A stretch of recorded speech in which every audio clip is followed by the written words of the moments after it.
oserait. Mais nous sommes sur les terres du chevalier à la rose rouge. Or, il faut bien que M. Henri de Verlaine justifie le surnom qu'on lui donne. Ah, quelle charmante intention. C'est pour les femmes qu'il cultive toutes Oui, ces et roses. les épines sont pour les maris. Grâce à Dieu, nous sommes célibataires. Mais Lalume est marié, lui. C'est un motif valable pour nous entraîner dans cette soi-disant excursion afin de surprendre le maître d'océan.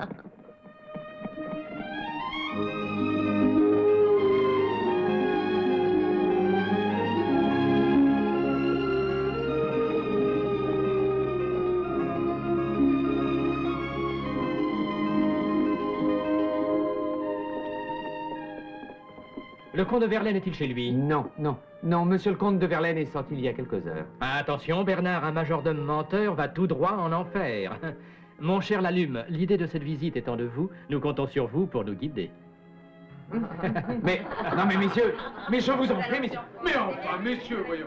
Que se passe-t-il? Expliquez-nous. Le marquis de Lalume ne supporte pas que sa belle épouse soit éloignée de lui. À peine est-il parti qu'il revient à sa recherche comme un chien de garde. Cherchons-le. Henri! Henri! Henri!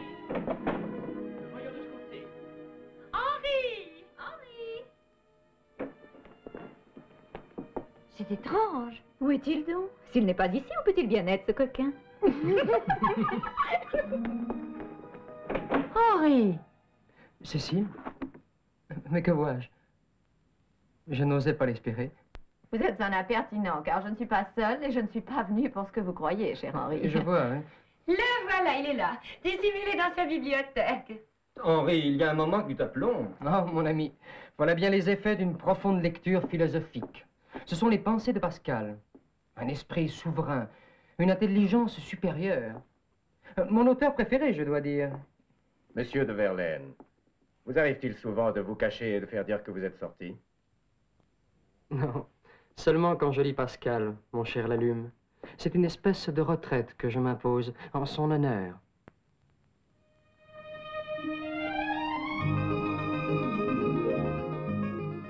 Henri, c'est vraiment pas gentil de refuser l'invitation chez Madame Laforêt. Je vous l'ai déjà dit, c'est mon jour de retraite, de solitude.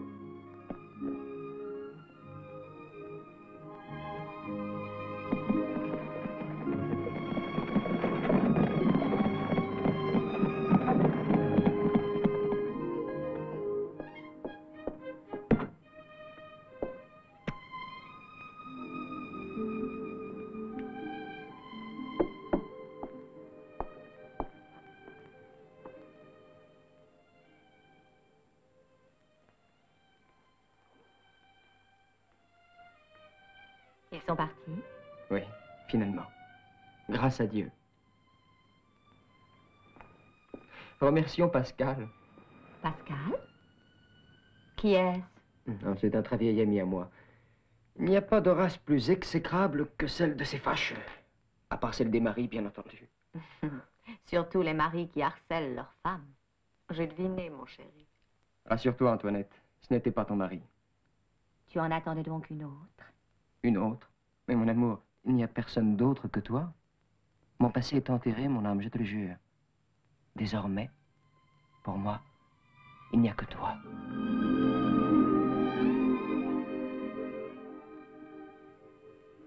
Je voudrais bien savoir qui était chez toi lors de la visite de mon mari, hein? Pourquoi y aurait-il eu quelqu'un? Je te demande. C'était une femme, bien sûr. Oh non, pas une. Deux. L'une s'appelle tristesse, l'autre solitude. Elles me tiennent compagnie quand tu n'es pas là. Elles entrent dès que tu t'en vas et elles s'éclipsent quand tu reparais. Quel menteur tu es. Menteur? Moi qui adore la vérité. Oui, parce qu'elle est nue. Mais tu mens très bien. Louisa, je te le jure. Si je ne te dis pas la vérité, que je meurs sous le tir vengeur de ton mari.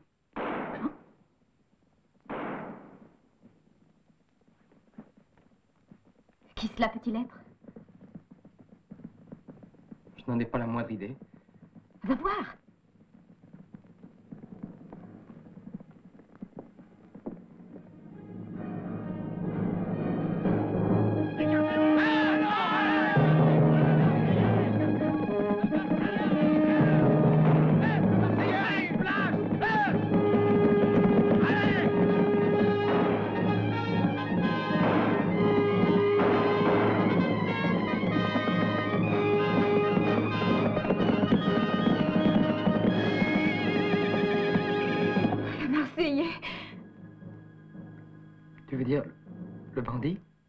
redoutable bandit, oui.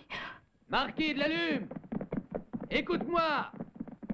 La faim règne sur Paris et il y a trop de grains dans tes granges. Tu es de ceux qui veulent tout avoir et ne rien donner. Alors tes réserves, moi, je vais les prendre. Oh, mon Dieu. Ne t'évanouis pas, Louise. Sois courageuse. Tous aux granges, mes amis. Mais qu'est-ce que nous allons faire? Mais regarde. Mais, Henri, je t'en prie, fais quelque chose. Oui, voilà. Voilà. C'est mieux comme ça. Paul, À vos ordres, chef. va aux granges et commence à charger. Prends 2 charrettes. Bien. Hey! La Lume! M'entends-tu, Marquis la Lume? Je n'en ai pas fini avec toi. Tu as construit ta richesse sur la pauvreté des autres. Cela a assez duré. Aujourd'hui, je vais m'emparer de toi et te porter nu sur la place du village. Et je t'exposerai aux yeux de tous, barbouillé de plumes comme un vautour. Mais ce Marseillais, il connaît ton mari? J'en sais rien, je crois pas. Mais alors, s'il me trouve ici, il peut me prendre pour lui. Sors de chez toi, la Lume, courage! Sinon, je vais venir te chercher. Et je te trouverai, même si tu t'es caché sous les jupons de ton épouse. L'insolent. Il s'en prend à une femme seule, maintenant. Comme je voudrais que ton mari soit là, pour donner à cet énergumène la leçon qu'il mérite. Je voudrais pouvoir la lui donner, mais je te compromettrais. Non, c'est impossible. C'est dommage.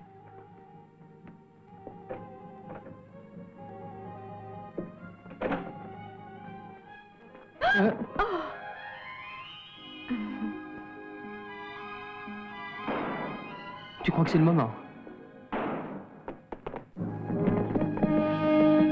Vite, plus vite! Dépêchez-vous!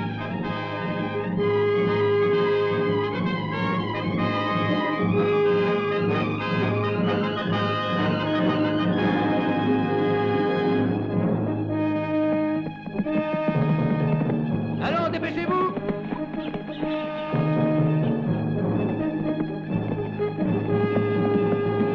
Garde! Garde!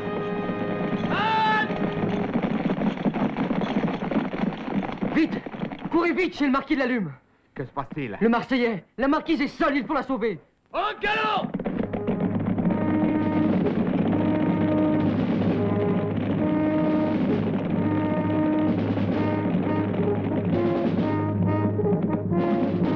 Chef! La garde arrive! Paul, défends le chargement, et vous, suivez-moi!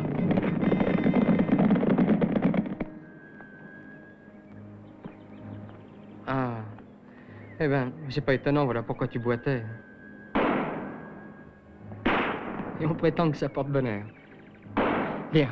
Tu sais bien que je n'ai aucun goût pour ce genre de concert.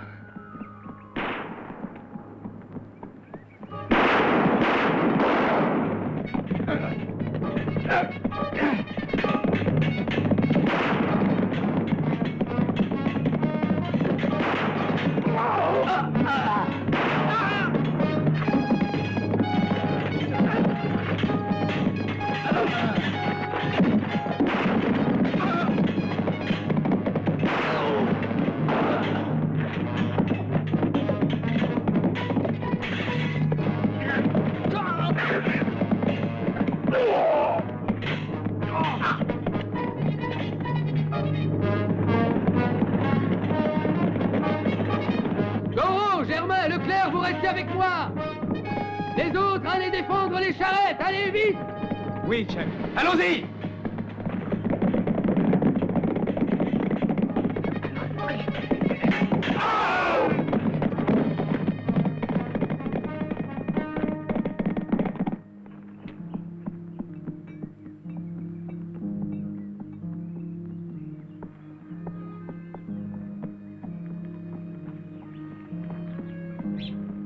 Hé, il y a un cheval à ferrer. Tout de suite, monsieur. Hé, mon cheval est ici. Je vois. Oui, mais tu en feras un autre. Et pourquoi devrais-je donner la priorité au vôtre? C'est cette question. Mais parce que c'est le mien. Ah, 1000 regrets, monsieur. Mais voyez-vous, à mon âge, il m'est impossible de satisfaire plus d'une bête à la fois. Qu'est-ce que ça veut dire? Ça veut dire que dès que j'en aurai fini avec celui-là, je penserai au vôtre. Ah, quand même, tu me feras cette faveur. Et moi, pendant ce temps, je devrais rester ici à attendre ton bon plaisir. Pourquoi n'allez-vous pas vous rafraîchir au Coq d'Or? Je préférerais mourir de soif plutôt que de mettre les pieds dans un endroit pareil.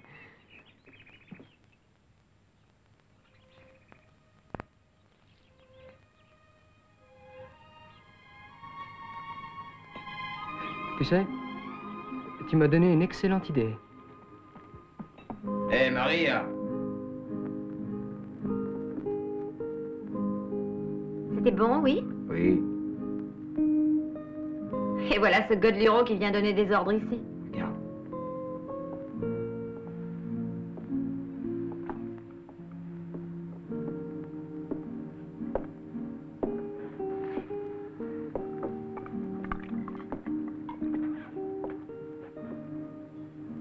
Pas mal, fillette. Pas mal du tout. Ce genou attend quelque chose de toi? Il s'en est fallu de peu qu'ils ne reçoivent le pichet, en tout cas. Qu'y a-t-il pour votre service? Va voir si le maréchal Ferrand s'occupe de mon cheval. Oui, Seigneur, j'y vais.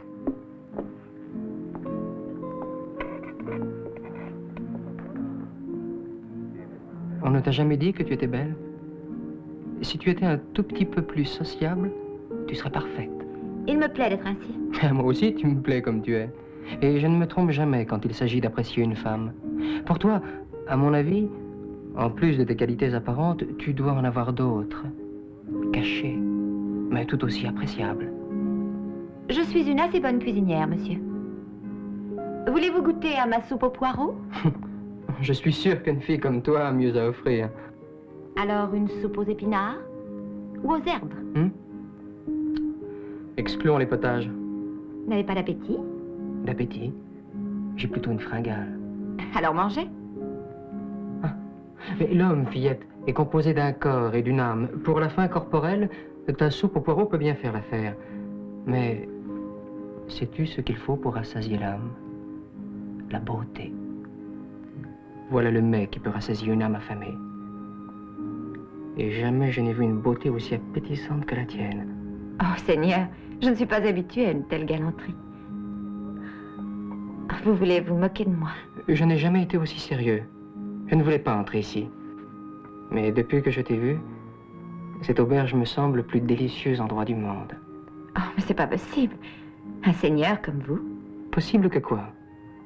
Que je sois resté charmé? Mais alors, personne ne t'a jamais dit combien tu étais belle? Oh, si, mais sans toutes ces jolies paroles. Et ce que je te dis est peu. Ridiculement peu. Et si nous étions seuls, toi et moi, en un lieu plus propice?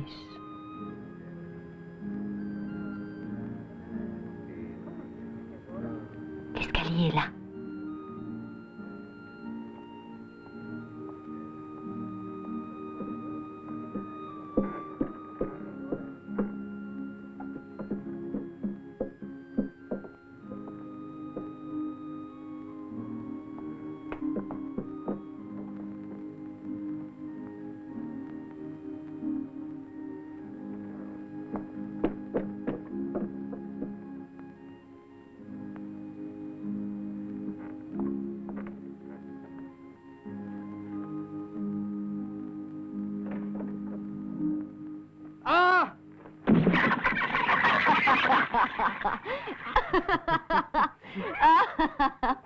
Ce n'est pas avec de tels boniments qu'on peut séduire une fille comme moi.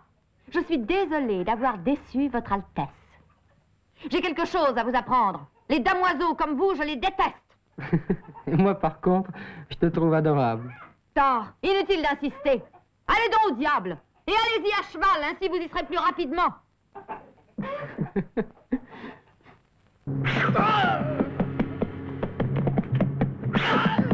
Ainsi tu apprendras à défendre la propriété de ton maître. Pour dresser les rustres comme vous, il n'y a que le fouet. C'est tout. C'est exactement ce que j'attendais de vous, baron Laflèche. Après tout, vous êtes lieutenant général de la police. C'est donc vous qui devez imposer les mesures de rigueur. Comptez sur moi. Grandet, Rambouillet. Envoyez vos hommes dans toutes les fermes. Vous réquisitionnerez tout le grain des paysans. et vous le livrerez à monsieur le marquis de la Lume en dédommagement du tort qu'il a subi. C'est clair? J'estime que si ce brigand dépouille les riches pour venir en aide aux pauvres, il est plus que juste que les forces de l'ordre réquisitionnent des pauvres afin de dédommager les riches. Oui, c'est très juste.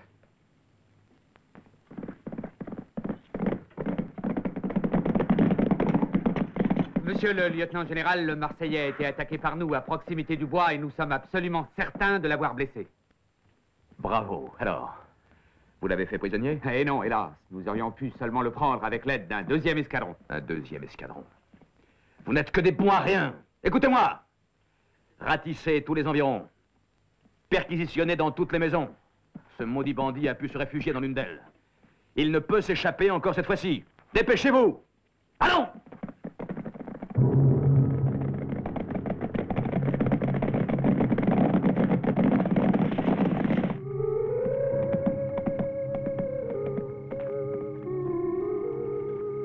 Mais que se passe-t-il? Sans les gendarmes.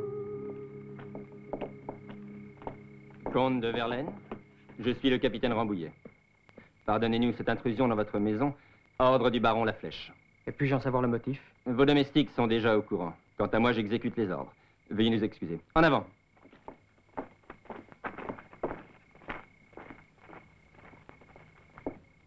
Alors? Ils ont fouillé le château, les dépendances, ainsi que les greniers et les caves.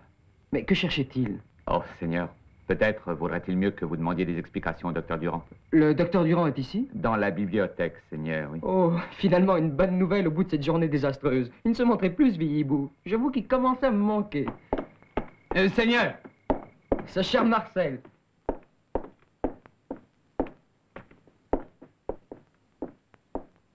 Bernard. Où est le docteur Durand? Il est là? Dans le boudoir. Oui, Seigneur. Que fait-il? Il m'a dit de vous faire entrer immédiatement.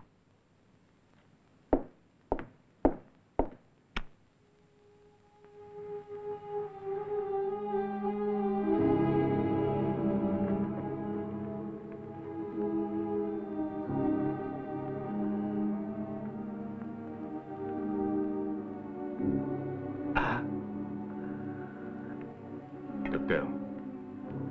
Viens, approche, Henri.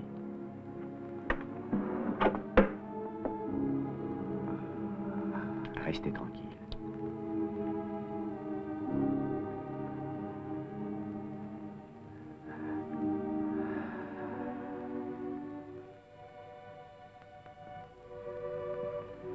Laissez-nous maintenant, Paul. Je vais terminer avec l'aide du comte de Verlaine. Docteur, on peut avoir confiance? Je réponds de lui. Il est mon ami et c'est un bon diable. Ah, merci. Vous auriez le cœur à rire, ma parole. Henri, prends le candélabre, je te prie. Paul, rejoignez vos amis afin de les tranquilliser.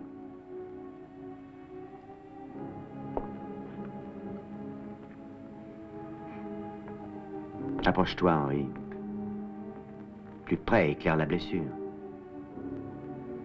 Mais tiens-le sans trembler, bon Dieu. C'est lui que j'opère, pas toi. Attention, mais qu'est-ce que tu fais?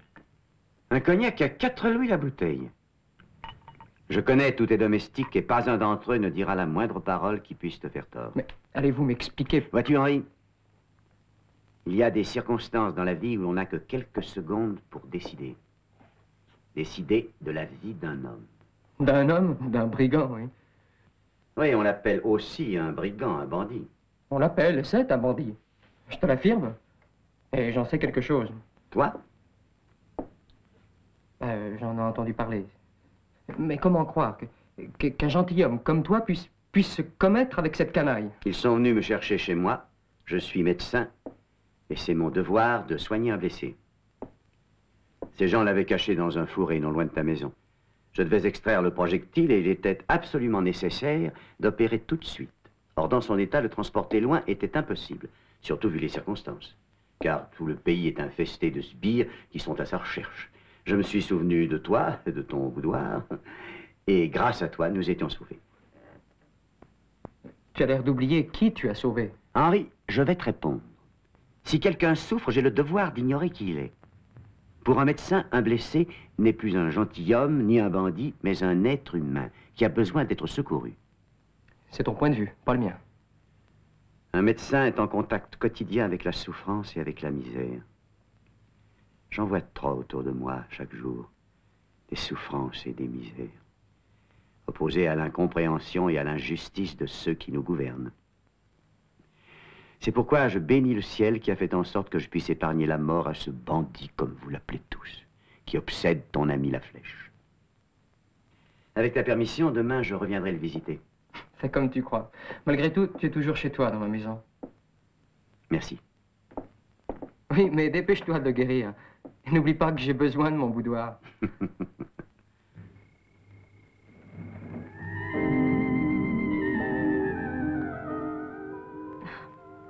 Maintenant, je suis sûre qu'il y a une autre femme dans ta vie. Mais c'est une idée fixe, mon amour. Non. Je te sens différent. Tu n'es pas le même que la dernière fois, chez toi, dans ton boudoir. Tiens donc. C'est parce que justement, nous ne sommes plus dans mon boudoir. Voilà tout. Alors ton amour est une simple question de décor? Non, c'est une question de tranquillité, de sûreté.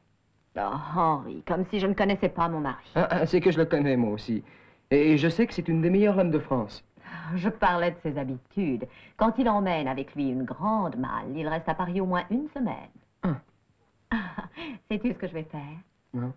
Je m'habille et nous nous transportons dans ton boudoir. Non. Oh, pourquoi? Parce que nous sommes très bien ici.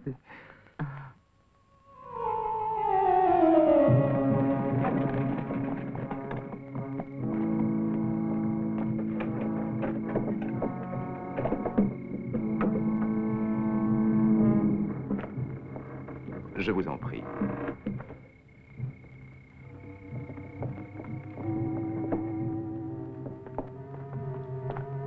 Bienvenue, monsieur le baron. Merci. Dites-moi, est-ce que la baronne est déjà couchée? Oui. C'est plus que naturel à cette heure, mon cher baron. Vous lui présenterez mes hommages? Je n'y manquerai pas.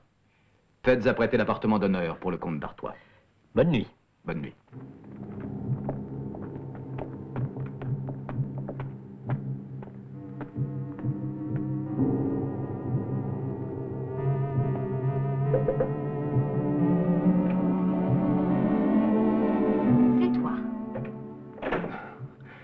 Je me demande bien qui d'autre que moi oserait pénétrer dans ta chambre en pleine nuit. Tu rentres de Paris à cette heure pour me débiter des insolences? Mais quelles insolences! Je plaisante, voyons. C'est de très mauvais goût. Tu as l'air de bien mauvaise humeur. Il ne s'agit pas de mauvaise humeur. Tu le sais très bien. Non! Tu m'as offensé, c'est tout. J'en suis désolé. Explique-toi donc. Quand un mari fait ce genre de surprise à sa femme, cela veut dire qu'il a des soupçons. Oh! Mais non, pas du tout. Je sais parfaitement que tu es incapable de me cacher quoi que ce soit. Demain, tu m'expliqueras pourquoi tu es rentré ainsi à l'improviste. Je vais te l'expliquer tout de suite. Il s'agit d'un secret d'État. Mais pour toi, je n'ai pas de secret. Tu le sais. Il m'a fallu subir toute l'explication. Il n'en finissait plus. La pauvre, elle inventait 1000 excuses pour l'envoyer dormir dans sa chambre. Et moi, j'étais tapis dans l'armoire, maudissant le ministre Necker, le comte d'Artois, tutti quanti. Necker? En quoi tout cela pouvait-il le concerner? Parce que c'est lui la cause de tout. La flèche est rentrée cette nuit parce que Necker se rend demain à Versailles pour demander une convocation des États généraux. Mais qu'est-ce que c'est que cette histoire? Je n'invente rien, je répète ce que dit la flèche. Eh bien, c'est une très bonne nouvelle, quoique provenant du baron Laflèche. Depuis des mois, nous attendons qu'un ministre soit reçu par le roi afin d'obtenir de lui que le peuple, à travers ses représentants, puisse lui exposer ses revendications et ses problèmes. Oui, mais en fait, personne ne lui demandera rien. Et moins que tout autre, le ministre Necker. Pourquoi? Parce que la flèche et le comte d'Artois sont revenus ici à l'improviste pour préparer le guet-apens. Que dis-tu? Eh oui, pour aller à Versailles. Necker doit passer par ici. Et la flèche fera attaquer sa voiture par un escadron de gendarmes déguisés en bandits. Les canailles. Moi, personnellement, je trouve que c'est de bonne guerre que de lui faire un peu peur. Comme ça, nous serons quittes. Mais le plus absurde, c'est que moi, pour avoir le douteux honneur de cacher ici un bandit, je dois mettre en péril la vie d'un gentilhomme. La mienne. Et pour passer une nuit avec l'épouse du plus grand sbire de France, tu risques ta vie avec joie.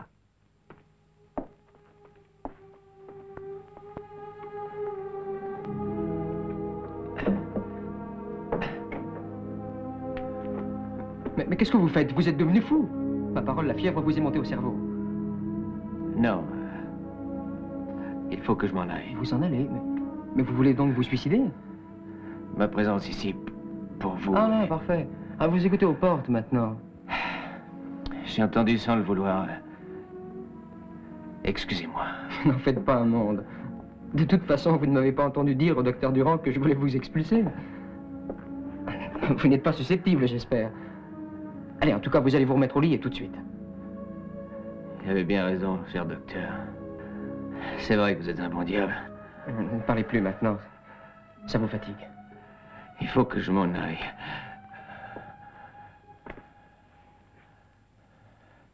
Il y a un autre motif. Il faut que vous compreniez. Je ne veux pas comprendre, c'est clair? Vous êtes mon prisonnier. Non, votre hôte, monsieur. Et vous ne me retiendrez pas.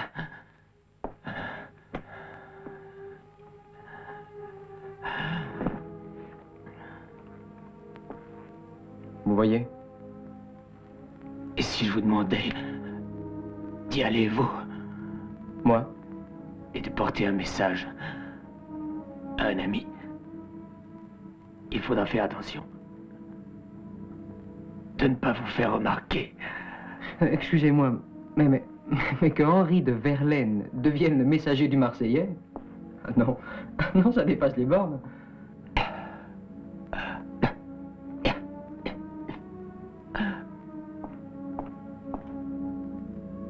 Soyez raisonnable. Retournez au lit. Donnez-moi un cheval. J'aurai la force d'arriver au Coq d'Or. Vous avez dit au Coq d'Or?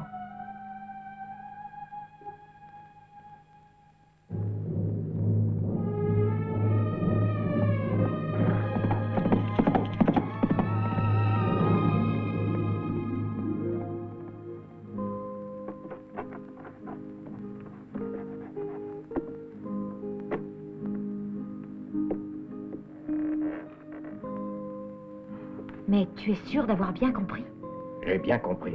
Il a dit le mot de passe qui est « J'arrive à Marseille et j'ai un cheval blanc ». Alors j'ai vite été appelé Paul.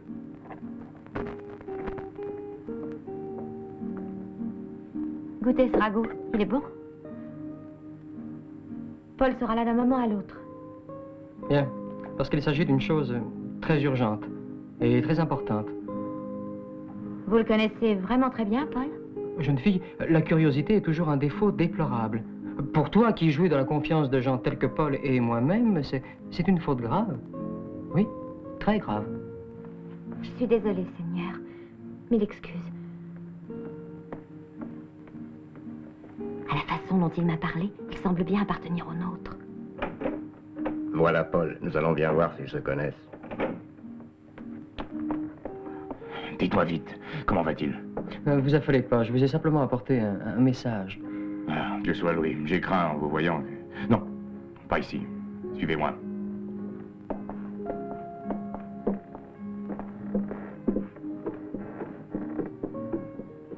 Ils vont parler dans la mansarde. Je monte et je te raconterai tout à l'heure.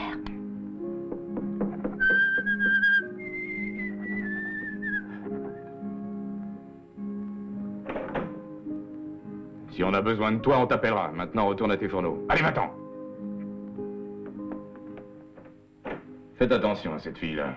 Quand vous partirez, elle vous posera plein de questions. De quel genre? Oh, concernant le Marseillais, c'est plus que de la curiosité, c'est de l'adoration. Mais si elle fait partie de sa bande, elle doit le connaître mieux que moi. Non, monsieur. Jamais elle n'a vu son visage. Personne, d'ailleurs, ne l'a vu, sauf moi. Et comment est-ce possible? Le Marseillais porte toujours un masque. Vous ne saviez pas? Si, je pensais qu'il le portait qu'au combat. Oui, mais il ne l'enlève que lorsqu'il est seul. Autrement, il se cache. Sitôt le combat fini. Alors, il se méfie même de ses partisans. Non, c'est pas ça. Mais je peux pas vous en dire plus. Dites-lui de ma part que tout est prêt pour que le ministre Necker arrive sain et sauf à Versailles. C'est tout? Dites-lui aussi que j'ai dissimulé à nos hommes la gravité de son état. J'ai annoncé une simple égratignure et une côte fracturée. Nous sommes impatients de le revoir, et notre morale est d'acier. Monseigneur. Quoi? Tu as décidé de me tirer dans un autre de tes gracieux traquenards? Oh, pardonnez-moi, s'il vous plaît. Mais je ne pouvais pas imaginer que vous étiez l'un des nôtres. Votre apparence m'a déroutée. Vous jouiez si brillamment le rôle du jeune homme idiot. J'avoue que j'y ai cru, j'ai donné dans le panneau. Ouais. Moi aussi, je dois dire. Dans le panneau de la fenêtre. Je suis vraiment désolée. Mais pourquoi m'avoir joué la comédie à moi? Hein? Nous sommes entourés d'espions. Je voulais étudier la situation. Alors, tout était faux dans ce que vous avez dit? Mais, ma foi, il fallait bien aller jusqu'au bout de mon rôle de jeune homme idiot. Mais si je comprends bien, tout ce que je t'ai dit ne t'a pas déplu, alors? Sachant maintenant que vous êtes des nôtres, ça ne me déplaît plus. Oh, mon Dieu, que vous avez de la chance de l'approcher. Qui? Lui. Qui ça, lui? Ah, le seul qui compte pour moi. Le Marseillais. Est-ce que vous avez pu le voir démasqué? Ne me pose pas de questions. C'est défendu. Oh, excusez-moi, mais quand je pense à lui, je perds la tête. Ne te fais pas trop d'illusions. Le Marseillais n'a qu'un seul amour. Et qui est-ce? La liberté.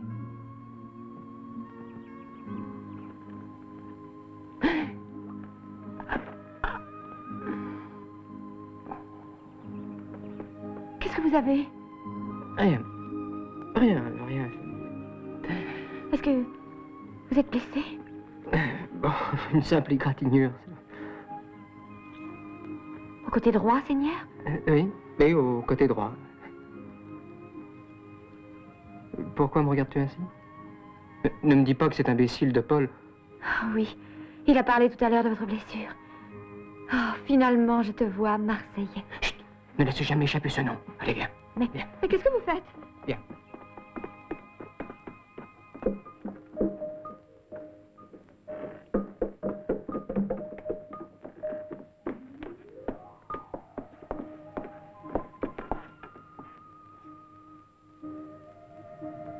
Comme ça, vous êtes deux à savoir.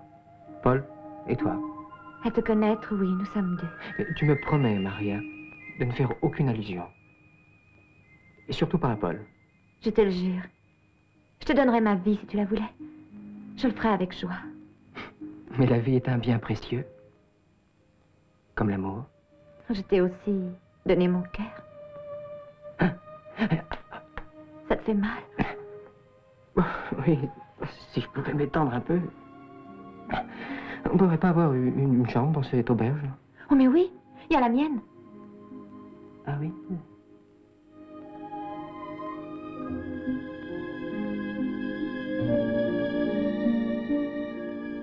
Viens. Viens. Non, je ne peux pas maintenant, c'est impossible. Et pourquoi? Mais il faut que je m'en aille préparer les plans d'une grosse bataille pour demain. Mais...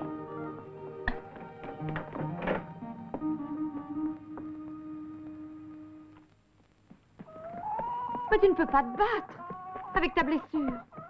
Un chef doit donner l'exemple. Mais je reviendrai. Bientôt. Reviens quand tu veux.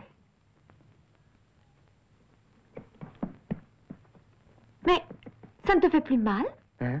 Ah, oh, si. Mais je serre les dents. Chut.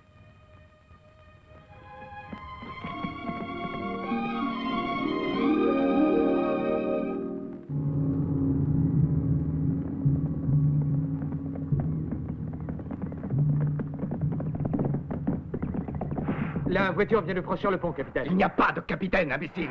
Je me nomme Giraud. Giraud! Personne ne doit s'apercevoir que nous sommes des gendarmes. Nous sommes des brigands. Oui, capitaine Giraud. Espèce d'idiot! Préparez-vous! Cachez-vous le visage! Tenez-vous prêts!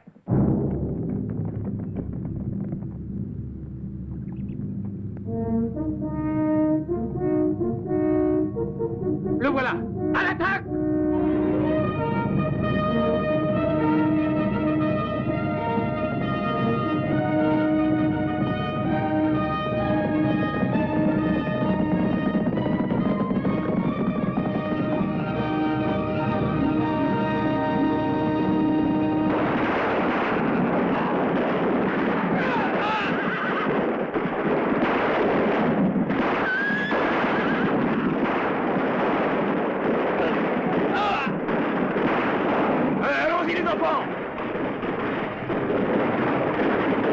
Défendez-vous!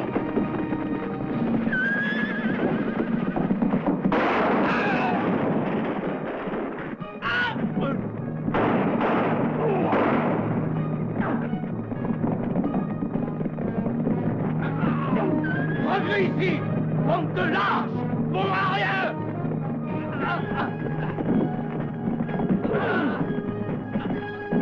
Nous devons arrêter ce train! Ne fuyez pas! Écoutez-moi! Arrêtez! Arrêtez! Revenez ici! Trop tard! Revenez! Bande de lâches! Revenez! Revenez!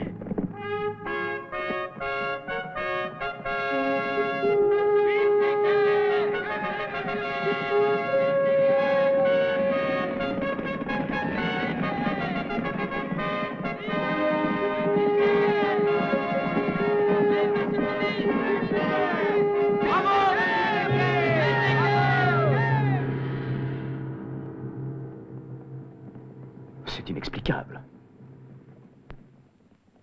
Enfin, qui peut les avoir avertis? J'ai mis sabre au clair en criant « En avant, mes preux !» Et tous de foncer au galop sur ces chiens. Mais, et ta blessure? Je me suis battu souvent avec des blessures beaucoup plus graves que celle-ci. Quand je respire la poudre, c'est magnifique, ça me fait bondir. Je comprends très bien, tu sais. J'ai demandé souvent à Paul de m'emmener à la bataille. Hein, toi? Oui? Il ne te l'a pas dit? Non, jamais. Le lâche. Et il me disait que c'était toi qui ne voulais pas. Oui, mais il fallait t'adresser directement à moi. Et comment aurais-je pu te joindre? Tu sais, tu étais pour moi l'être le plus inaccessible du monde. Et voilà maintenant que non seulement tu m'as approché, mais tu m'as conquis. Tu m'as capturé.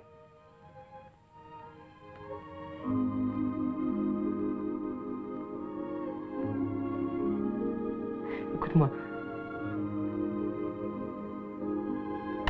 Et si je t'avais trompé?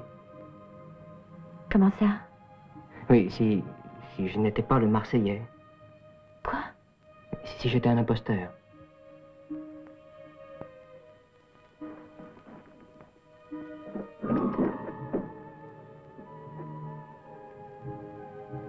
Je crois que je te tuerai. Hein? Tu plaisantes? Non, je ne plaisante pas. Je suis très sérieuse.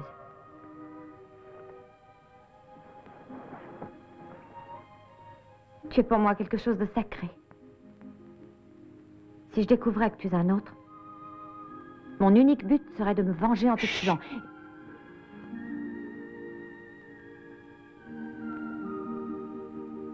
Montre-moi ta blessure. Non. Non, le médecin a été formel. Il ne faut pas toucher au pansement. Une autre hémorragie pourrait m'être fatale. Et puis, je suis déjà si faible.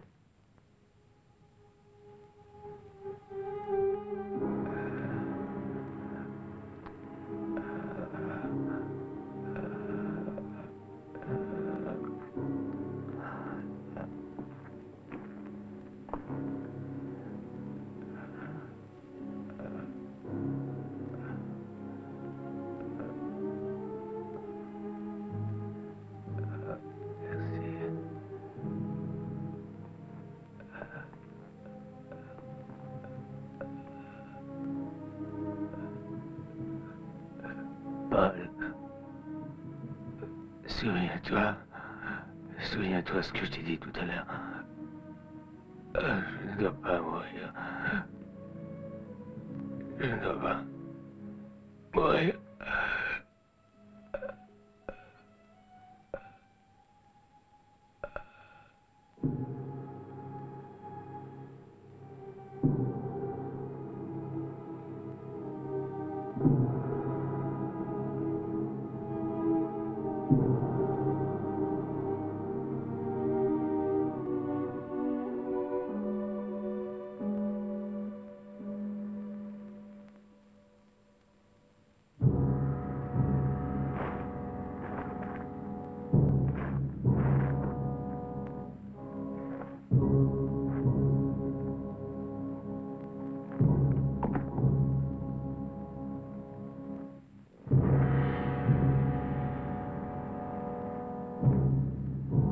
jour, le peuple inscrira son nom sur cette croix.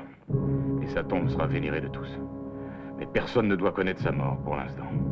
Ni ses amis, ni ses ennemis. Mais pourquoi tant de mystère? À quoi ça sert? Le Marseillais est pour nos partisans une figure de légende. S'ils combattent pour lui, c'est parce qu'ils ont mis toute leur foi en lui. Parce qu'ils sont convaincus que leur chef est un homme invincible, qui ne craint ni Dieu, ni diable, ni la mort. Si le Marseillais mourait, tous ses partisans se disperseraient. Et puisqu'il est mort à présent. Vous avez entendu ces dernières paroles, non? Tout sera fait pour qu'il vive encore. Il suffirait d'un masque et d'une stature qui ressemblerait à la sienne pour qu'un homme intrépide sauve la situation. Tenez, vous, par exemple, vous lui ressemblez. Moi ou tant d'autres. Je sais très bien que j'ai raison. Allez, vous avez beaucoup de points de ressemblance avec lui. Paul, vous choisissez mal votre moment pour plaisanter. Que peut-il y avoir de commun entre un homme comme le Marseillais et quelqu'un comme moi, enfin? Je vais vous le dire. Avant d'être avec nous, le Marseillais était un homme de votre milieu. Eh oui, c'était un noble comme vous. Il est devenu un héros, comme vous pourriez en devenir un, peut-être. Moi, un héros? Mais j'aime trop la vie, mon cher Paul. Il y a bien des manières d'aimer la vie. Celle que j'ai choisie me plaît. Et je la garde, jalousement. Oui, vous m'excuserez, mais j'ai toujours considéré comme des fous tous ceux qui risquaient leur peau pour des idées fumeuses, absurdes, comme vous. Une jeune fille veut vous voir, monsieur le comte. Oui, je sais, vous avez défendu qu'on vous dérange, mais il n'y a pas un instant à perdre. Maria. Vous pouvez aller, Bernard. Allons, calme-toi, ma belle, assieds-toi. Oui, Paul. Je savais aussi que le Marseillais, c'était lui. Et je lui avais promis de ne rien dire à qui que ce soit, de garder le secret. Ah, je comprends. J'espère que tu n'es pas fâché, Paul. Moi, fâché, mais au contraire, petite. Mais je te remercie d'être venue. Tu es une des nôtres. Nous avons confiance en toi. Dis ce que tu as à dire aux Marseillais. Je te donne de sa part l'autorisation de parler. Nous sommes d'accord. Commandant, bien sûr. La Flèche est furieux d'avoir manqué l'attaque contre Necker. Je viens de savoir qu'il a fait arrêter dans le pays toutes les personnes suspectes. Et il les enverra à la Bastille. Alors il faut absolument faire quelque chose. Sais-tu quand on les emmène? Demain matin, à l'aube. Hein? Mais il y a une chose encore plus grave. Ah. Qui est-ce qui t'a soigné? Le docteur Durand? Oui. Il a été arrêté lui aussi. On l'accuse de t'avoir secouru et de t'avoir mis à l'abri. La Flèche va l'interroger personnellement. Il pense que le docteur en sait beaucoup sur toi. Ils vont sûrement le torturer. Que pouvons-nous faire, Paul? Soyez tranquille, le docteur ne vous trahira pas. Il faut absolument le libérer. Est-ce possible? C'est très possible.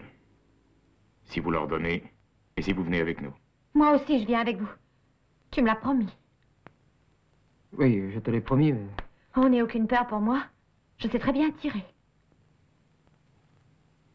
Et regarde. Les ordres? Faites sceller les chevaux. Allons.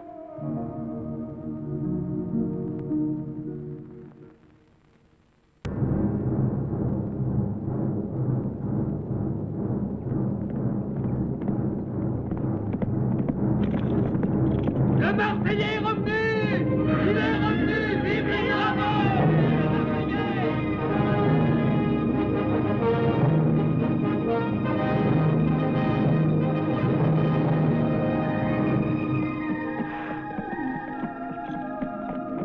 C'est bien clair. C'est la première et la dernière fois.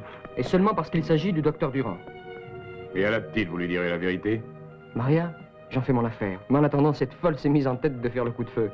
Bah, qui lui a permis de venir?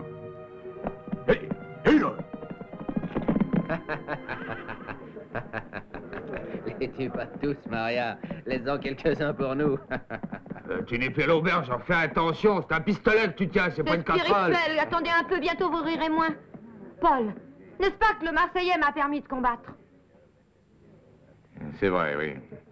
Mais pour l'instant, on va le rejoindre et il reste près de lui. Il est encore très affaibli. Je l'ai convaincu de suivre les opérations de loin. Va le rejoindre et tu nous transmettras ses ordres. Tu serviras de liaison. File, allez, va.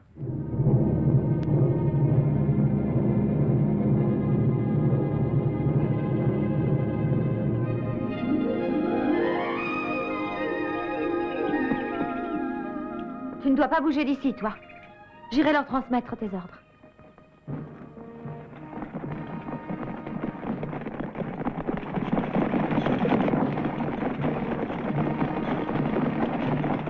As-tu quelque chose à faire dire à Paul? Non, non, non, tout se déroule parfaitement, selon mes plans.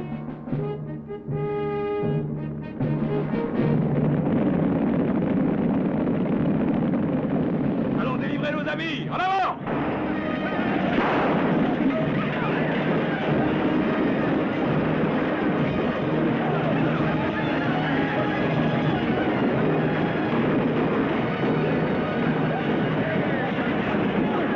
Tu n'as vraiment pas d'ordre à leur donner? Mais non, ce n'est absolument pas nécessaire, je t'assure.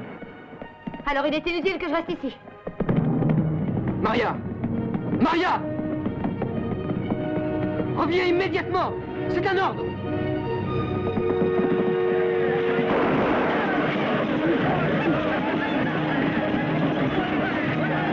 Qu'est-ce que tu fais là? Attends!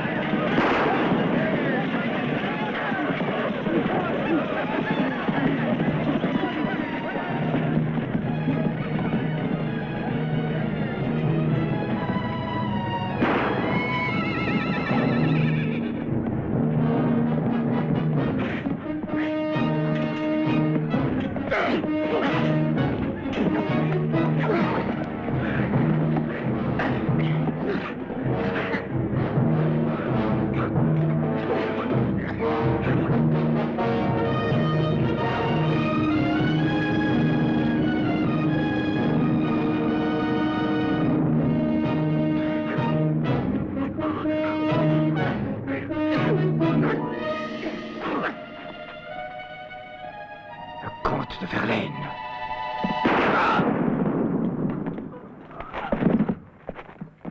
Pourquoi l'avez-vous tué? Qui vous avez reconnu? Maria. Oh, si tu savais quelle peur j'ai eu pour toi. Les prisonniers sont sauvés. Oui, mais le docteur Durand ne se trouve pas avec eux.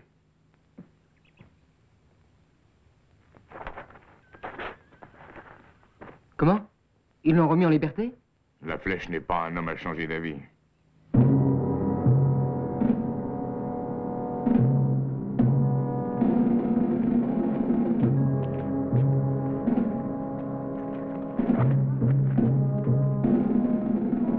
Pauvre docteur Durand. Il a refusé de parler. Ah, c'était un brave. Quelle misère.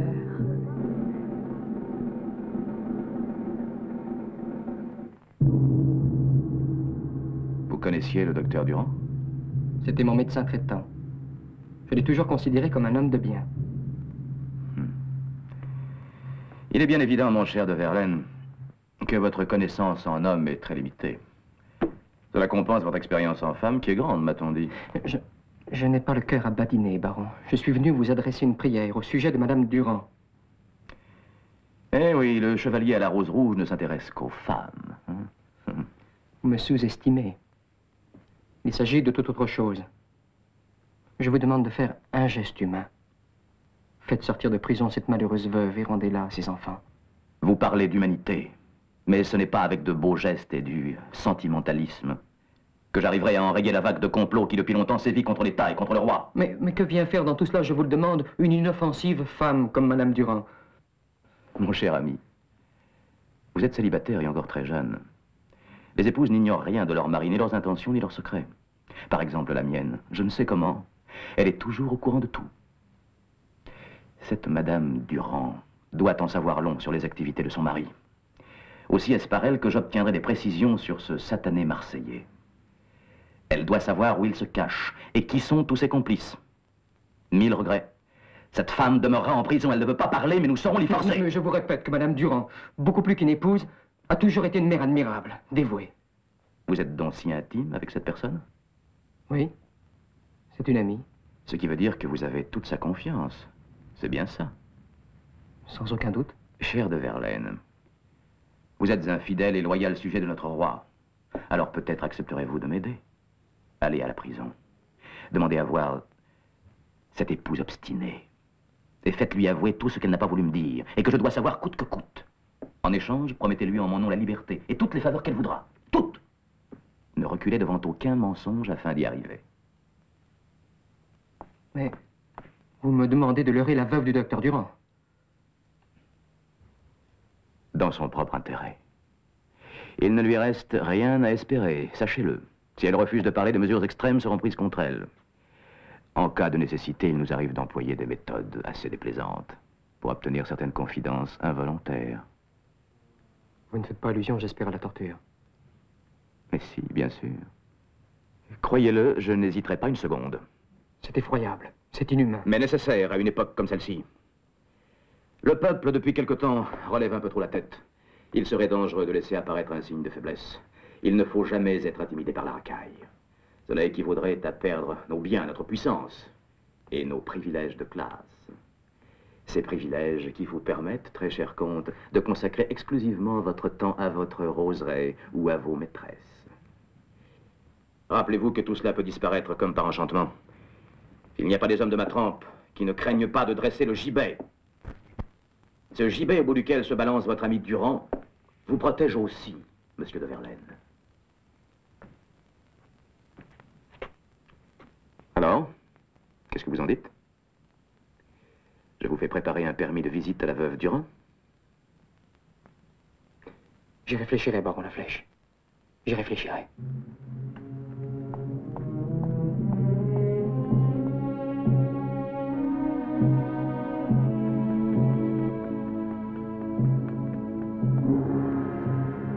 Ce gibet au bout duquel se balance votre ami Durand vous protège aussi, monsieur de Verlaine.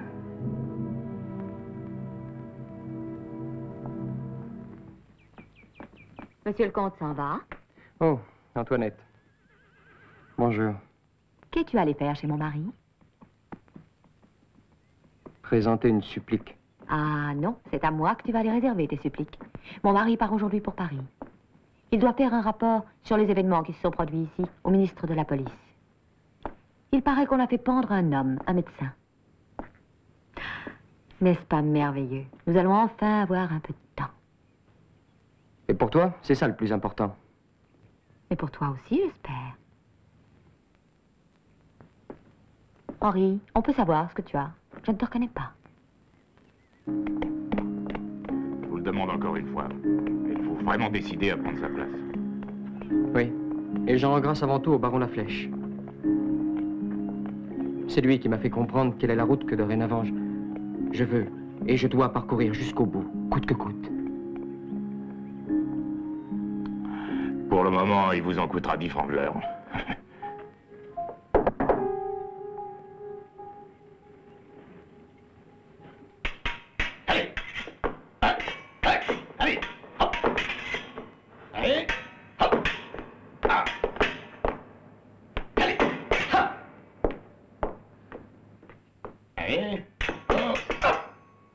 Touché.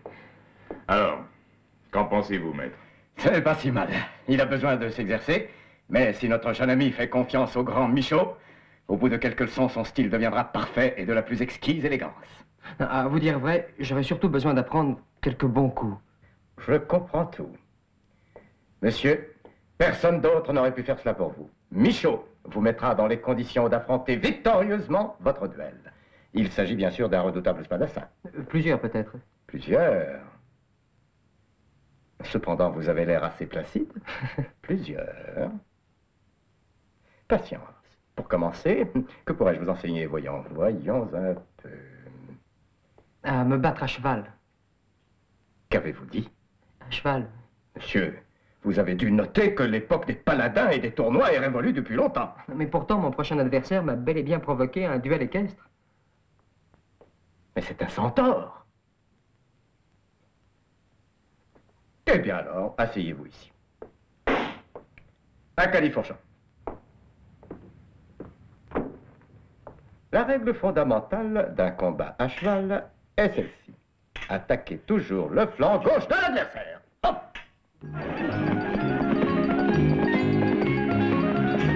À moi, vous autres!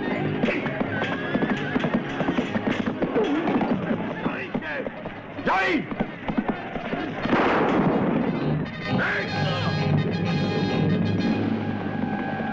Et je dois vous enseigner à vous battre contre deux adversaires?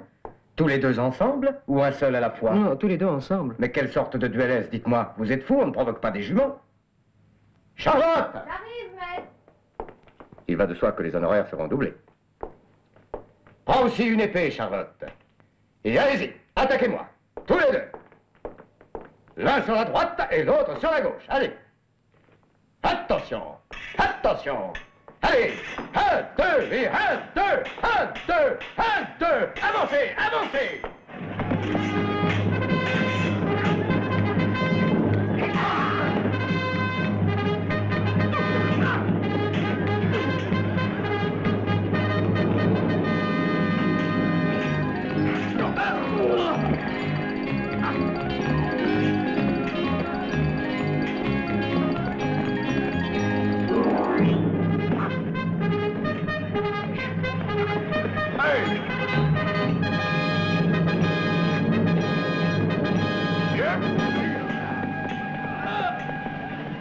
Du ciel, allons, allons, Seigneur, mais j'ai réglé des centaines de duels et je n'ai jamais vu un adversaire qui tombe du ciel. On n'a jamais vu une telle chose. Mais ça peut arriver, non? Certes, en pleine forêt équatoriale, en duel contre un gorille.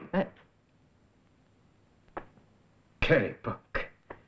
Montez.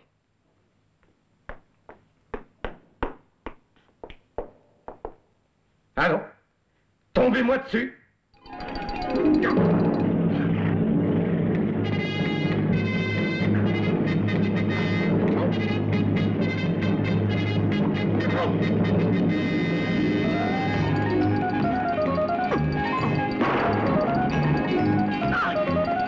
Vite, je me charge de vous protéger.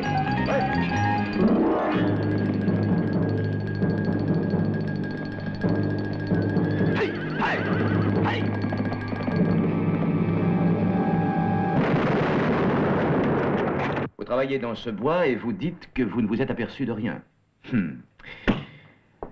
Comme c'est curieux. Il y a pourtant eu un incendie considérable. Et l'explosion a été entendue à plusieurs lieux. Le bois est très grand, Seigneur. On n'a absolument rien entendu, absolument rien. Et d'ailleurs, on n'était plus... Allez!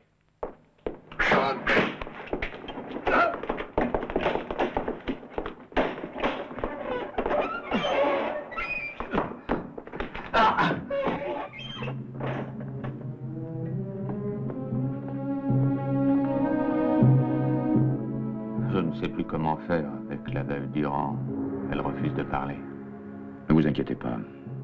Ceux qui s'obstinent à se taire savent retrouver la parole quand ils font connaissance avec la torture, c'est bien connu.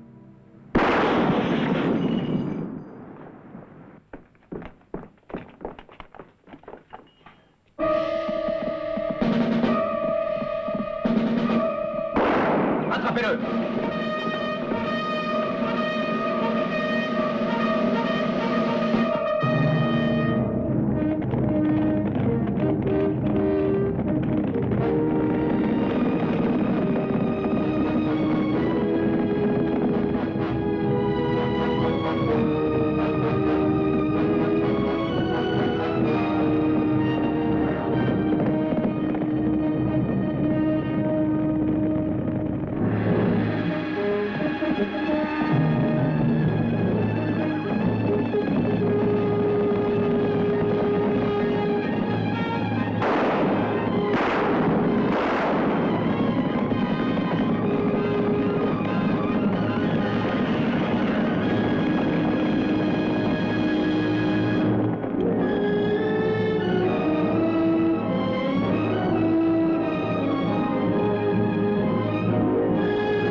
Vous êtes libre, Madame Durand.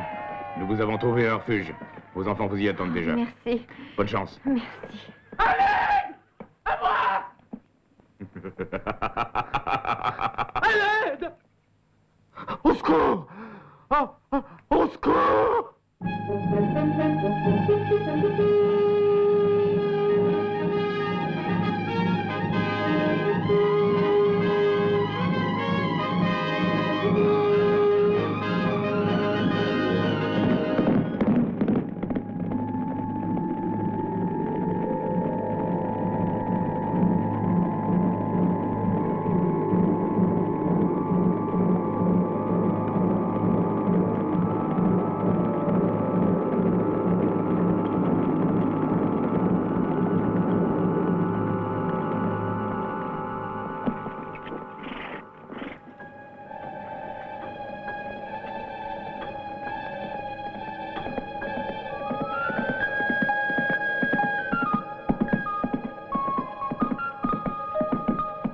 Baron Laflèche. C'est une chance de vous rencontrer. N'est-ce pas, baron? J'allais justement chez vous. Et je voulais vous demander une autorisation pour une entrevue avec cette veuve Durand. Oui, l'instant est mal choisi, comte. J'ai d'autres choses à penser. Excusez-moi. N'avez-vous vu personne dans les parages? Non, pas âme qui vive. Attendez, mais si j'y pense. Il me semble avoir vu un personnage curieux, bizarrement vêtu. Où allait-il? Hein? Mais par là, je crois. Allez, avancez.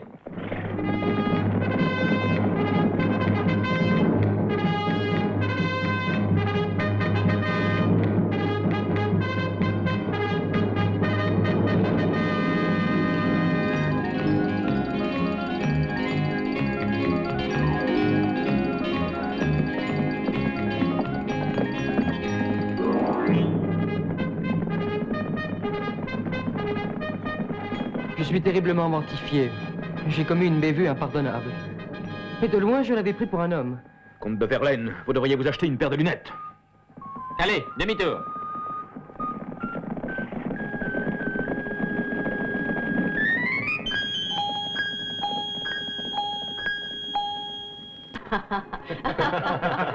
Oh, Gérard, que vous êtes drôle. Excusez-moi.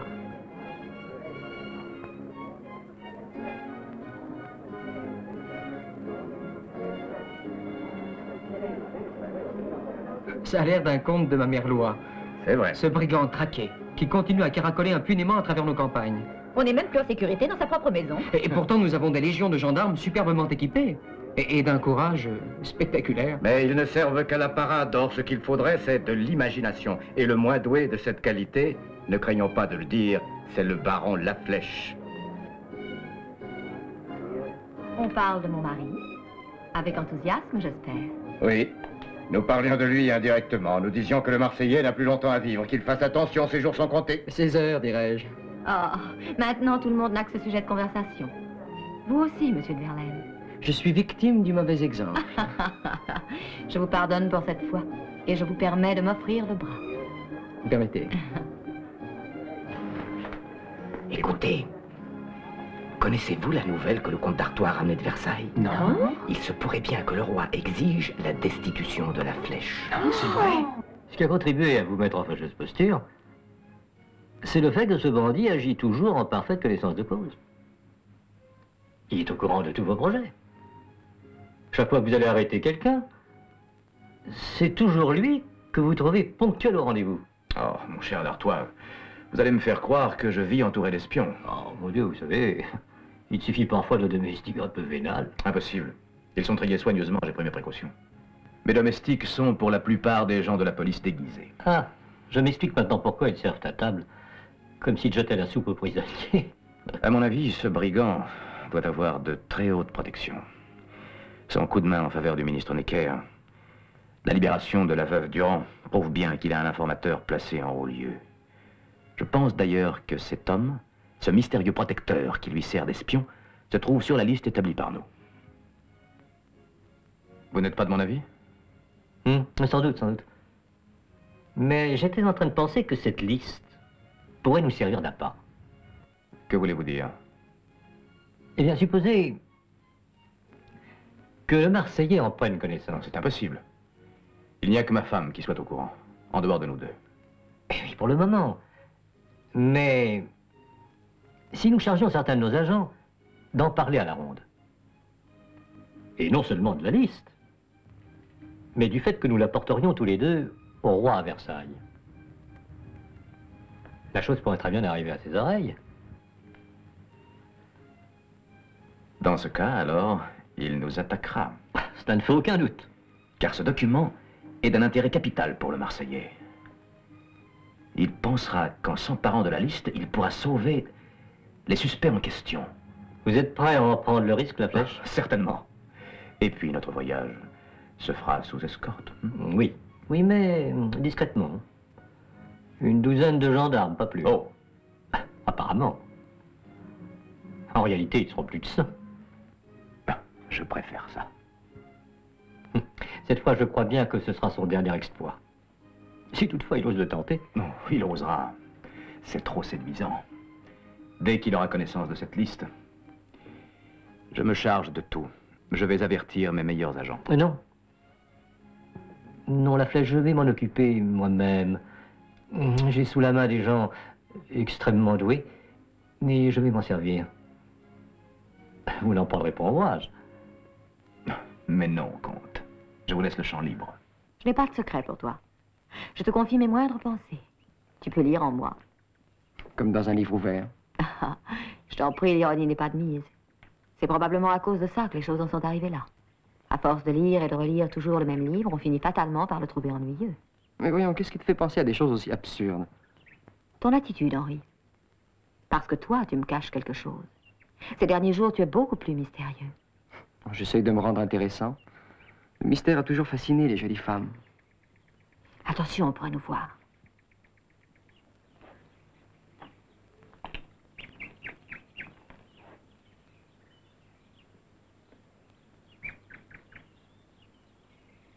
Si tu continues comme ça, tu finiras par m'exaspérer. Et c'est dangereux, je t'en préviens. Je ne suis pas seulement une femme jalouse. Non, tu es aussi une femme adorable. Et toute puissante. Si je voulais me venger, je pourrais facilement te faire jeter à la Bastille. N'oublie pas ça. Et comment? En portant plainte auprès de ton mari pour mon infidélité? Non. J'ai un moyen infaillible. Il me suffirait d'inscrire ton nom au bas d'une certaine liste. Vraiment? Et quelle liste? Ah. D'Artois et mon mari m'ont fait l'honneur de me consulter sur le loyalisme de certains sujets de Sa Majesté que l'on trouve vacillants. Et je pourrais très bien laisser échapper ton nom. Ah oui. C'est trop drôle. Le chevalier à la rose rouge sur la liste noire de la monarchie. Et en quelle compagnie, grand Dieu. J'avoue que ça m'amuserait de le savoir. Ah, monsieur le comte, je vous en ai déjà beaucoup dit. C'est moi qu'on accuse de faire le mystérieux. C'est vrai, il s'agit d'un secret d'État. Mais tu viens de me déclarer que tu n'avais pas de secret pour moi. Bon, je veux bien encore te dire une chose. Tu n'aurais pas de quoi rougir de la compagnie. Il y a sur cette liste des écrivains, des artistes, des avocats et même quelques aristocrates. Des conspirateurs de luxe, si je comprends bien. Pour les arrêter, pense que mon mari doit demander le nihil obstat à Sa Majesté. C'est d'ailleurs pour cela que d'Artois et lui vont à Versailles. Ah.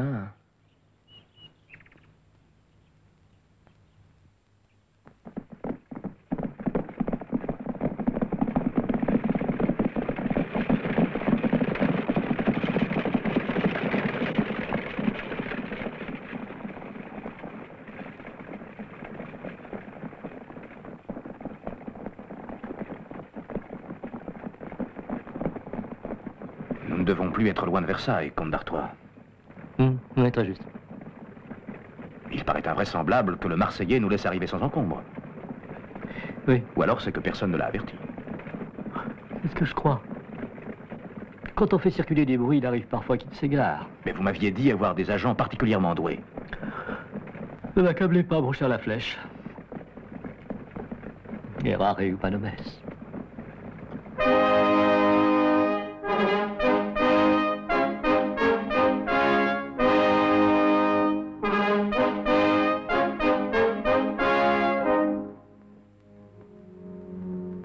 Nous avions plus de 100 gendarmes à notre suite. Tout était prévu pour arriver ici, la liste en main, et le Marseillais en prison. Contentez-vous de la liste, mon cher Laflèche. Sa Majesté appréciera, j'en suis sûr. Le roi.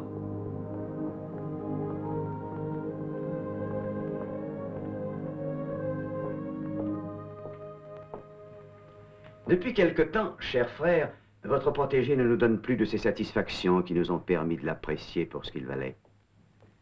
Le baron Laflèche a une liste de noms qui fera frémir votre Majesté. Malheureusement, les ennemis de votre Majesté et ceux de la France se cachent jusqu'au milieu de nous. Remettez-nous cette liste. Il nous faut savoir quels sont les noms de ces mystérieux ennemis. Toute personne que votre Majesté se trouve à milieu de soupçonner. Mais à 1000 lieues, en effet. Savez-vous au moins ce qu'il y a d'écrit sur ce papier? Nous vous posons une question, baron Laflèche. Répondez-nous. Sire, c'est moi qui l'ai rédigé. Ah oui. Alors lisez-le nous.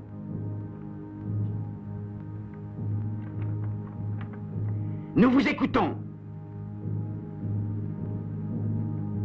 J'ai l'honneur de demander à votre majesté l'autorisation de procéder contre toutes les personnes sous-mentionnées, à la charge desquelles, grâce à mes minutieuses enquêtes, ont été apportées les preuves de trahison envers la nation. Je dénonce comme traîtres toutes les personnes suivantes. Continuez. Majesté. Continuez, nous vous l'ordonnons. Je dénonce, pour l'instant, ceux que je considère comme étant ennemis du royaume de France. Louis XVI, Marie-Antoinette d'Autriche, le comte d'Artois, et principalement le baron François Laflèche. Disparaissez! Dehors!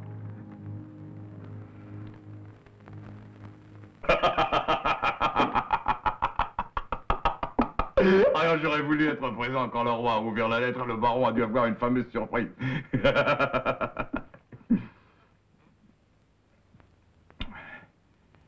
Vous avez risqué gros pour faire la substitution. Oh, au fond, ça n'a pas été si difficile. Bien sûr, un simple numéro de prestidigitation. Je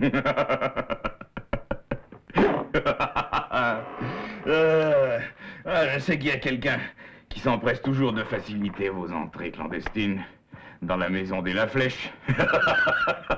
Est-ce quelqu'un là ne se doute certes pas que vous êtes entré subrepticement dans le bureau du baron afin d'y forcer ses tiroirs? Où voulez-vous en venir, Paul? Oh, je veux pas les ingénus. Voyons, je parle de la belle baronne. Je vous interdis de la nommer. Si Maria savait ça.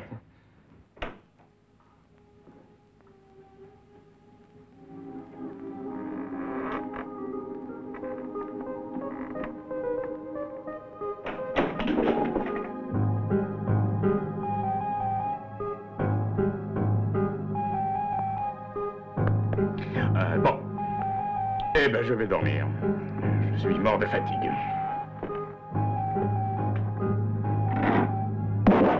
Maria!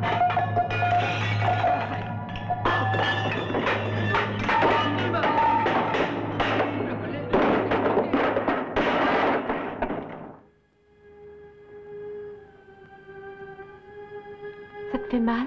Oh. Oh, pardonne-moi. Mais je t'aime. Ah.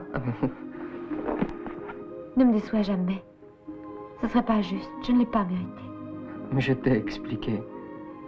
Tu n'as rien à craindre. Rien. Je sais que j'appartiens à un autre monde, bien éloigné du tien. Je ne suis rien qu'une pauvre fille. Mais tu vaux plus que toutes les autres femmes du monde. Et puis tu m'as appris ce qu'est le véritable amour. Et pour ça, je te serai reconnaissant toujours.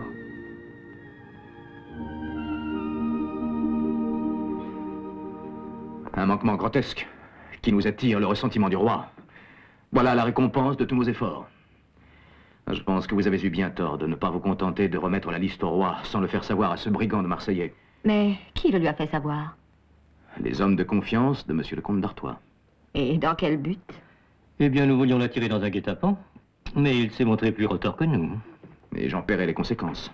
Non, pas encore, mon cher Laflèche. Je vous ai obtenu un sursis du roi. Tâchez d'en profiter. Toute la domesticité réunie, monsieur le baron. Bien. Désirez-vous m'accompagner? Non, sans façon. J'ai peu de goût pour les interrogatoires.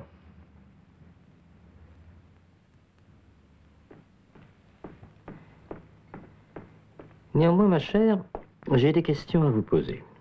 À moi? À vous. Ah, si je puis vous être utile. Mais je ne vois pas comment. Essayez de vous rappeler avec qui vous avez parlé de cette fameuse liste. À personne? Impossible. Si le Marseillais l'a volé ou l'a fait voler, c'est qu'il était au courant. Donc, on l'a informé. Mais, excusez-moi, d'après ce que vient de dire mon mari, ce sont vos agents qui l'ont informé. Il le croit, mais ce n'est pas vrai. Je n'ai chargé absolument personne de cette mission. Je lui ai dit que je l'avais fait. Mais je m'en suis bien gardé. Qu'est-ce que cela signifie? Ça signifie que nous étions 3 à connaître l'existence de cette fameuse liste.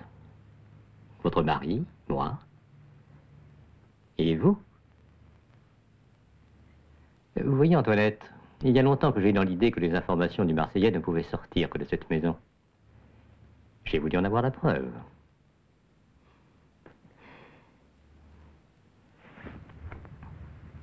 Autrement dit, c'est moi que vous soupçonnez. Ah non, ne dis jamais ce mot-là. Je peux tout au plus penser que, par étourderie, vous auriez confié à quelqu'un... Impensable. Mais en supposant même que je l'eusse fait par étourderie, comme vous dites. Sachez que mes amis sont des loyaux sujets de Sa Majesté. J'en suis absolument convaincu. Mais supposez qu'un de vos amis est à son tour une amie. Et je n'entends pas, bien sûr, une honnête amie comme vous, mais une maîtresse. Et que cette maîtresse lui soit dévouée. Hey. Certaines femmes ont grand tort de confier leurs secrets à leurs amants. Mon cher D'Artois, vos suppositions sont d'un romanesque achevé. Vous voudrez bien m'excuser.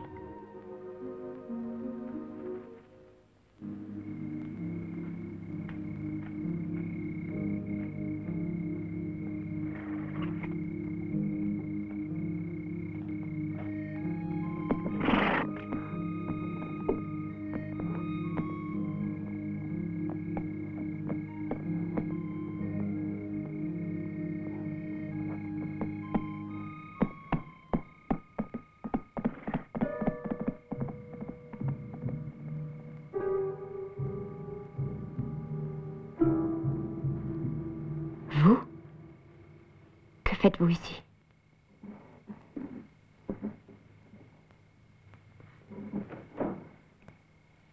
Vous avez suivi le comte de Verlaine et moi je vous ai suivi. Nous pouvons partir maintenant. Nous savons tous les deux ce que nous voulions savoir.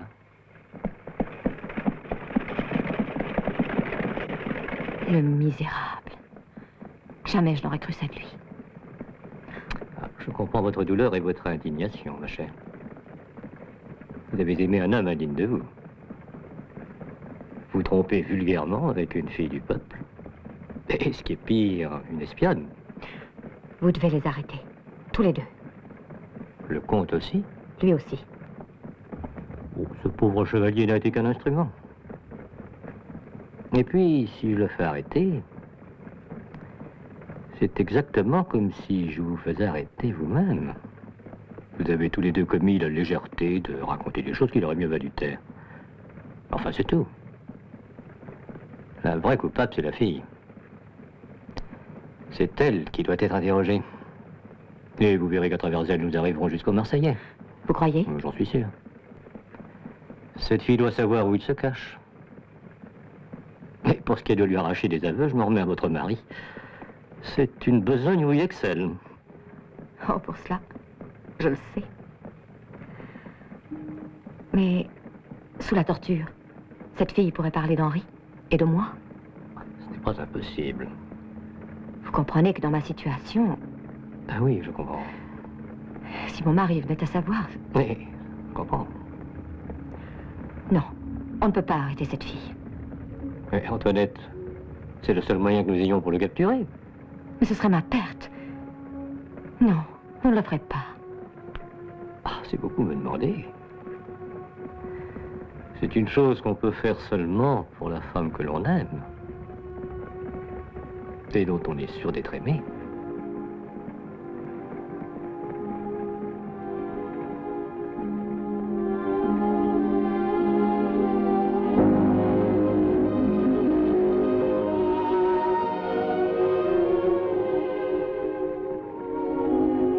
Mon mari n'est pas là cette nuit.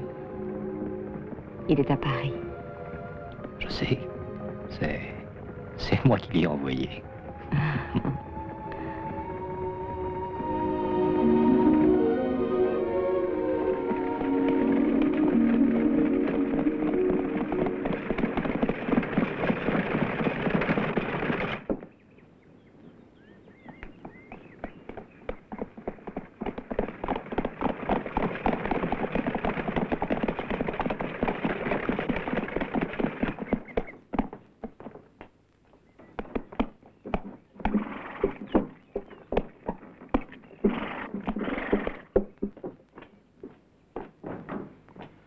cher d'Artois, le ministre ne m'attendait pas. Et il ne se souvenait pas d'avoir été averti par vous.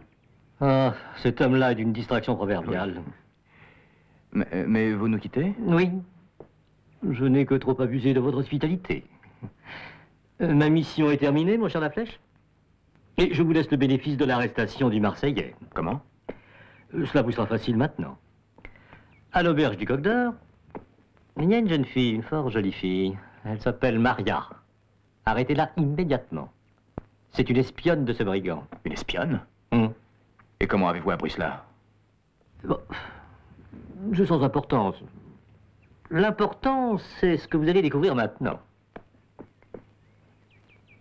Vous verrez, vous irez de surprise en surprise. Mon cher Laflèche.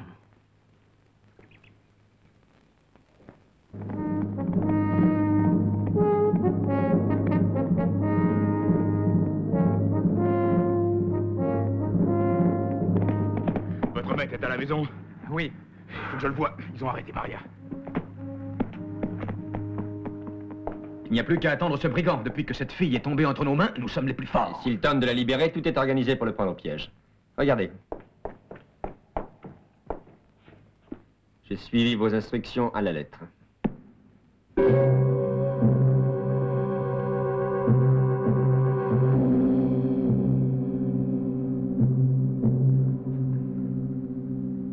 Mais c'est arrivé quand? À l'aube. Il l'accuse d'être une espionne du Marseillais. Je n'aurais jamais dû la quitter. Les gendarmes sont postés autour de la prison et à l'intérieur.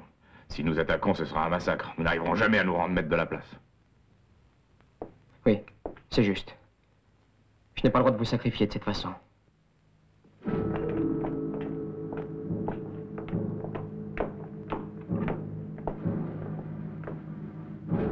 Elle s'est évanouie.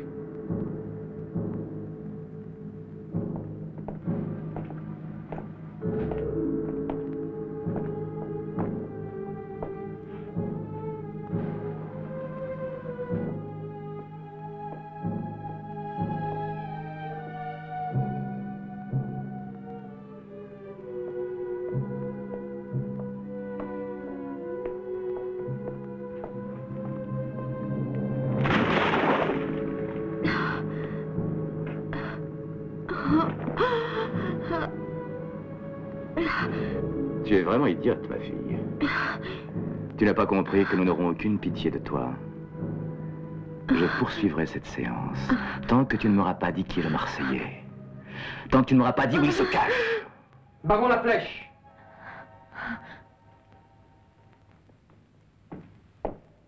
Monsieur de Verlaine, vous avez le don d'apparaître au moment les plus inopportuns. Je vous prie de quitter ces lieux. Vous perdez votre temps avec cette fille. Elle ne sait absolument rien.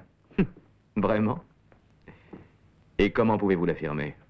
Donnez-moi votre parole que vous la laisserez libre, et je vous dirai, moi, qui est le Marseillais. Non! Non! Silence, vous! Tu as trop souffert, ma chérie. Ah, tiens. Je vous ai proposé un pacte, baron. Vous acceptez? Je vois que le chevalier à la rose rouge est fidèle à sa réputation.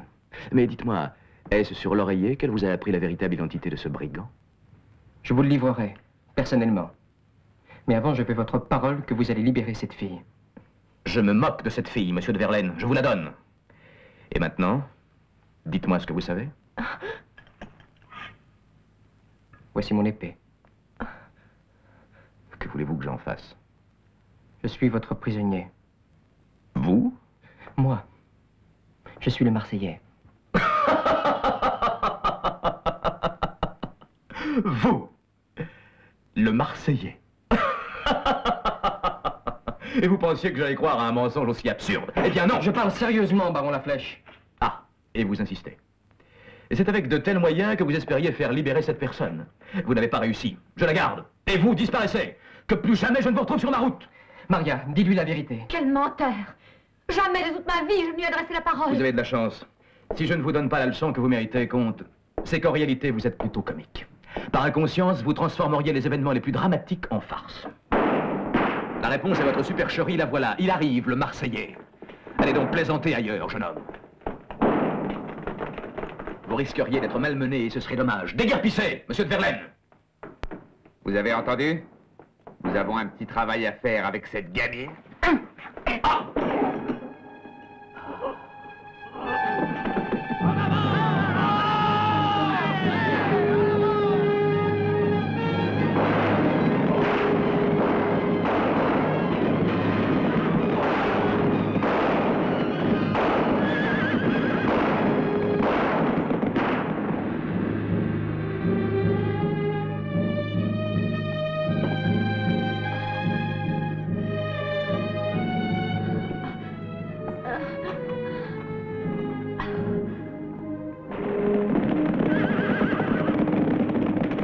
pouvons rien faire, Paul. Attendons le Marseillais. Le Marseillais est allé chercher Maria. Pour la sauver, il va se dénoncer à la flèche. La prison est infestée de soldats. Il n'y a pas d'autre solution, on doit aller le chercher. Laissons les chevaux. Nous allons essayer d'entrer en rasant les murs. Vous deux, à la fenêtre là-bas, vite. Vous autres ici.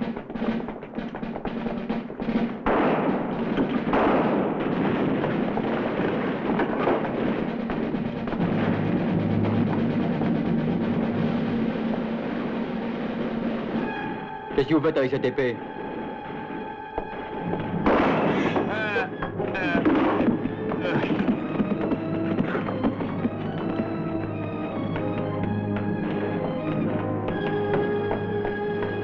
Nous sommes pris au piège, Maria. Un sinistre piège. Il y a au moins une centaine de soldats. Mais les nôtres attaquent. C'est sans espoir. J'avais pourtant donné l'ordre à Paul de ne pas le faire.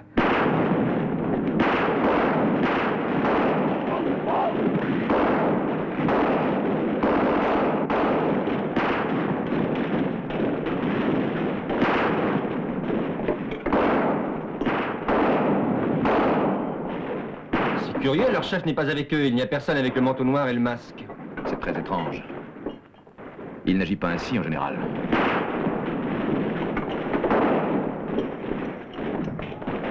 Viens, Maria. Vite. Viens vite. C'est la seule issue. Tu verras, nous trouverons une sortie. Attends, un instant. Il faut trouver une barre pour fermer la trappe.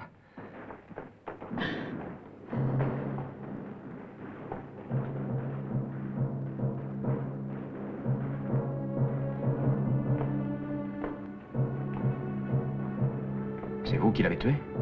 Pourquoi? Et maintenant, c'est ton tour. Alors c'est vrai. Vous êtes le Marseillais. Oui, c'est vrai. Aussi vrai que tu es un ver, une canaille.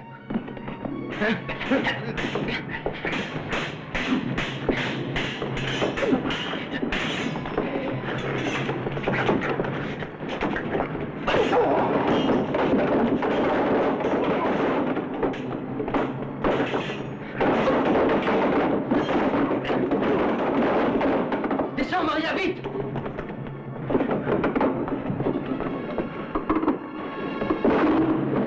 Garde! Garde!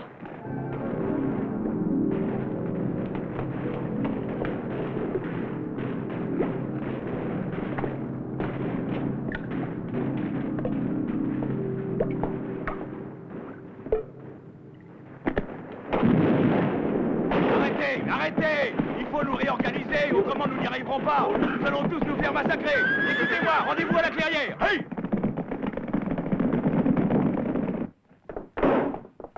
Nous les avons repoussés, monsieur le baron. Alors, tu n'arrives pas à casser ces planches. Qu'est-ce que tu as dans les bras? Ce n'est pas si facile, elles sont bardées de fer. Bah. Il y a peut-être une autre solution pour faire sortir ces gredins. Et laquelle?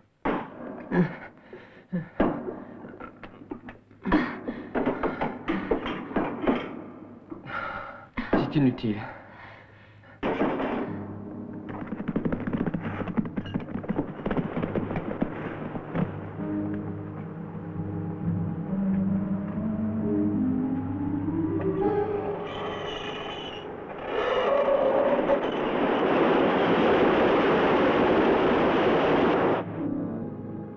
Ils ne tapent plus, Henri. Ils ont compris que jamais ils ne pourront défoncer cette trappe. Oui. Oui, mais il faut que nous trouvions une solution. Mon pauvre amour, je n'ai rien d'autre à t'offrir. Je suis vraiment désolé. Je t'en supplie, ne plaisante pas. Il faut sortir d'ici. Oh, si seulement je trouvais une idée. Tiens, voilà, je crois que je l'ai trouvé. Passez ce joli cercle autour du cou de la flèche. C'est un vieil instrument de torture. Ça se referme lentement. C'est plutôt lui qui pourra faire ça. Maria, tu deviens pessimiste, toi? Henri, regarde-le, regarde!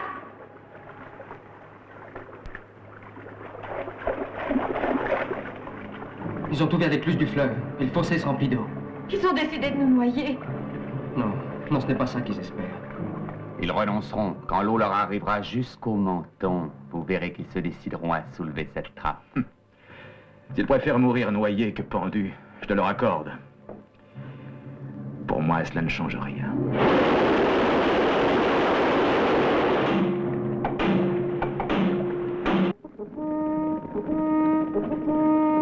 le nécessaire pour les blessés. Je vais avec Pierre et Goro chercher des armes. Que chacun ramène ici le plus d'amis qu'il pourra trouver.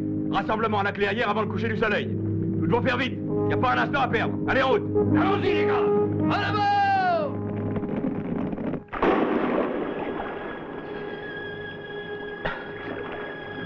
Écoute-moi, Maria.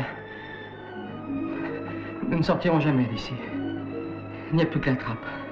Et si nous nous rendons, nous ne nous pendrons peut-être pas immédiatement. Et on peut toujours espérer que Paul, avec les autres, cette nuit... Je sais, Henri. Tu espères que la flèche va m'épargner. Mais je veux mourir avec toi.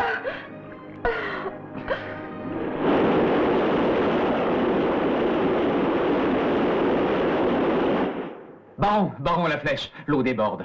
Ah oui, regardez. Le souterrain est complètement inondé. Ils ont choisi leur mort. Je veux récupérer les corps tout de suite. Nous les exposerons sur la place afin que les gens voient à quoi ressemble un bandit mort. Allons, dépêchez-vous. Fermez les écluses immédiatement. Paul! Paul! Un des nôtres arrive à l'instant de Paris. La fête est commencée. Ça y est, à Paris, le peuple s'est révolté. Dans certains quartiers, la garnison s'est soulevée aussi contre le roi.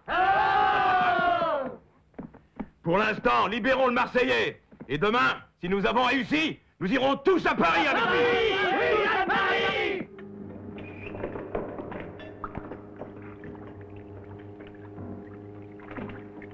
Malédiction! Quel démon! Une fois encore, il m'a échappé.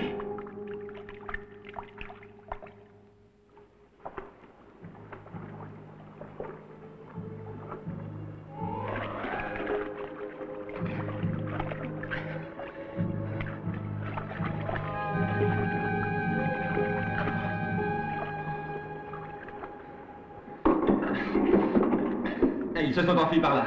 Avec cet engin, il a forcé les barreaux. Et nous inondions tranquillement le souterrain. Brillante idée, en effet. Vous pourrez entendre rire la France entière si nous ne l'arrêtons pas. Avez-vous compris, Rambouillet? Je joue mon prestige, ma carrière et ma tête. Nous devons le rattraper, il le faut. Suivez le cours du fleuve, sillonnez la campagne sans épargner le moindre recoin. Vous m'entendez, Rambouillet? Vous devez me le rattraper. Cherchez partout. Battez tous les buissons.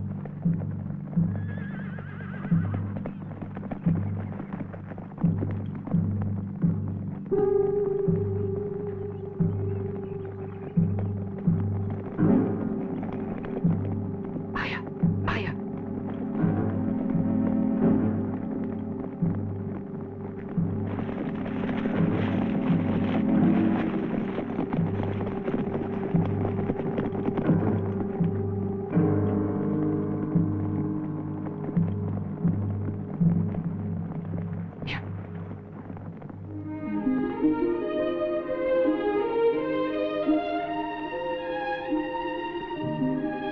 Regarde, Maria. Le refuge. Nous risquons d'y trouver nos amis.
Va-t'en! Maintenant, à nous deux. Ne traînons pas, on vient nous déranger.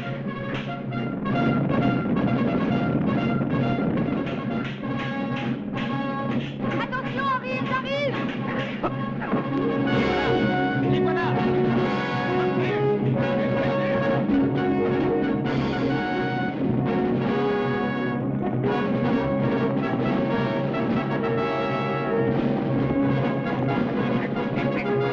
Un traître entrepris! Donnons-lui le châtiment qu'il mérite! Lâchez-moi! Canaille! Je vous ferai pendre! Lâchez-moi! Mais qu'est-ce qui se passe? C'est la fin du monde? Non, citoyens, c'est la fin de la tyrannie!